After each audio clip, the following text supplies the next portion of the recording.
बिस्मिल्लाहिर्रहमानिर्रहीम। अस्सलाम वालेकुम everyone, this is Atif Nawaz and you are watching GK with Atif.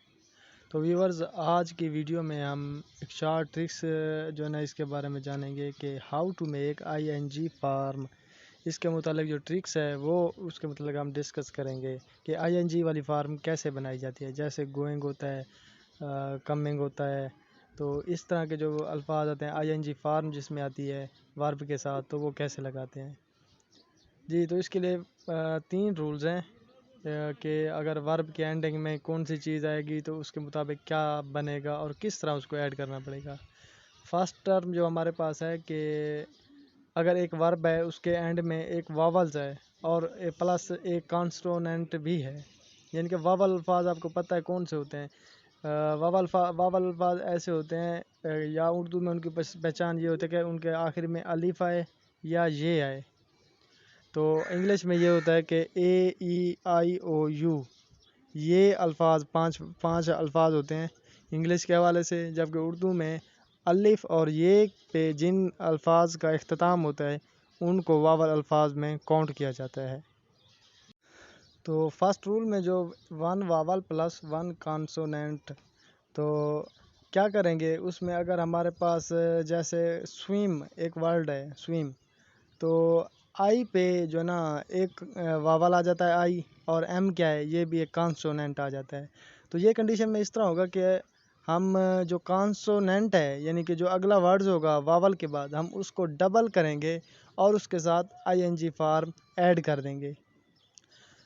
आप कंडीशन याद रखें, दोबारा मैं आपको बता रहा हूँ कि अगर एंड में किसी भी वर्ब के एंड में एक वावल्स आ जाए और एक कॉन्सोनेंट आ जाए, कॉन्सोनेंट और वावल जब इकट्ठे आएंगे तो उनके दरमियान आईएनजी फार्म लगाने के लिए कॉन्सोनेंट को क्या करेंगे, आप डबल करेंगे। डबल करने के बाद उसको आईएनजी फार्म लगा देंगे। देखिए जैसे स्विम से स्विमिंग, हिट से हिटिंग और गेट से गेटिंग। क्लियर हो गया जी। जी, तो नेक्स्ट जो हमारे पास रूल्स है, जो नेक्स्ट कंडीशन है वो क्या है, वो ये है कि one vowel plus one consonant plus E. देखें जी, अब फ़र्ज़ कि हमारे पास एक वर्ड आता है जिसके आखिर में ई आता है और उस ई से पहले क्या आता है जी, एक कॉन्सोनेंट और एक वावल आता है। तीन चीज़ें, एक वावल प्लस कॉन्सोनेंट प्लस ई, यानी कि ये तीन वर्ड इकट्ठे आ जाएं तो क्या होगा, हम जो उस ई को हम इमिट कर देंगे, खारिज कर देंगे। इमिट के बाद, खारिज करने के बाद उसको आईएनजी फार्म लगा देंगे। नेक्स्ट मैं रिपीट कर रहा हूँ, दोबारा सुन लें कि अगर किसी कंडीशन में एक वावल आ जाए प्लस एक कॉन्सोनेंट आ जाए, कॉन्सोनेंट में बहुत से नंबर से शामिल हैं, यानी कि AEIOU के अलावा बाकी तमाम जो नंबर्स हैं वो कॉन्सोनेंट में ही आते हैं, प्लस ई। अगर ये तीन कंडीशनें आपस में, तीन लफ्ज़ इस अंदाज से आ जाएं तो क्या करेंगे, हम उसका जो लास्ट वाला ई होगा उसको इमिट कर देंगे, ख़त्म कर देंगे और उसमें क्या करेंगे, आईएनजी फार्म लगा देंगे उस ई की जगह पे। देखें जैसे लूज़, अब ओ क्या हो गया, वावल हो गया, एस कॉन्सोनेंट हो गया, ई क्या हो गया, वही जो कंडीशन पीछे आ रही है। अब हम ई को ख़त्म करके LOSING, यानी कि ई इमिट करके लूजिंग कंडीशन आ गई।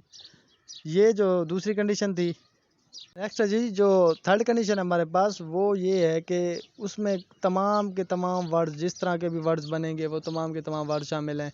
उसमें क्या होगा, सिंपल हमने उसमें आईएनजी ऐड कर देना होगा। तो ये सिंपली हम, ये तो हम सब जानते हैं कि जैसे से सेंग, गो से गोइंग,